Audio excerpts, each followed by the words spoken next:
नमस्कार दोस्तों। इस वर्ष 17 जून को गायत्री जयंती मनाई जा रही है। कौन है गायत्री माता? आखिर ये जयंती क्यों मनाई जाती है? आइए इसके बारे में जानते हैं। गायत्री माता से ही चारों वेदों की उत्पत्ति मानी जाती है, इसलिए वेदों का सार भी गायत्री मंत्र को माना जाता है। मान्यता है कि चारों वेदों का ज्ञान लेने के बाद जिस पुण्य की प्राप्ति होती है, अकेले गायत्री मंत्र को समझने मात्र से ही चारों वेदों का ज्ञान मिलता है। गायत्री माँ को हिंदू भारतीय संस्कृति की जन्मदात्री भी मानते हैं। कौन है गायत्री माता?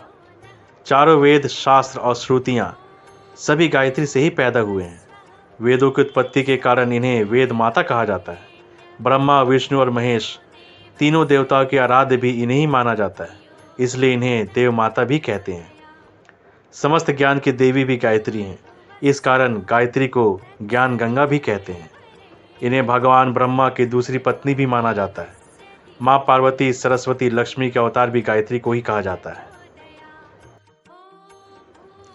कैसे हुआ गायत्री माँ का विवाह? कहा जाता है कि एक बार भगवान ब्रह्मा यज्ञ में शामिल होने जा रहे थे। मान्यता है कि यदि धार्मिक कार्यों में पत्नी साथ हो तो उसका फल अवश्य मिलता है, लेकिन उस समय किसी कारणवश ब्रह्मा जी के साथ उनकी पत्नी सावित्री मौजूद नहीं थी। इस कारण उन्होंने यज्ञ में शामिल होने के लिए वहां मौजूद देवी गायत्री से विवाह कर लिया। माना जाता है कि सृष्टि के आदि में ब्रह्मा जी पर गायत्री मंत्र प्रकट हुआ। माँ गायत्री की कृपा से ब्रह्मा जी ने गायत्री मंत्र की व्याख्या अपने चारों मुखों से 4 वेदों के रूप में की। आरंभ में गायत्री सिर्फ देवता तक सीमित थी, लेकिन जिस प्रकार भागीरथ कर तप से गंगा मैया को स्वर्ग से धरती पर उतार लाए, उसी तरह विश्वामित्र ने कठोर साधना और तपस्या कर माँ गायत्री की महिमा अर्थात गायत्री मंत्र को सर्वसाधारण तक पहुंचाया। दोस्तों, गायत्री माँ की उपासना करने वालों को धन विद्या में बढ़ोतरी का आशीर्वाद प्राप्त होता है। गायत्री जयंती के दिन गायत्री मंत्र का जाप करने वालों की बुद्धि और वाणी में वृद्धि का आशीर्वाद मिलता है। गायत्री मंत्र में 24 अक्षर हैं, जिसमें 24 शक्तियों सिद्धियों का प्रतीक है।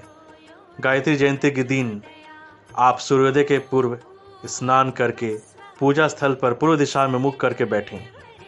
बैठने के लिए कुशा या लाल रंग के आसन का उपयोग करें।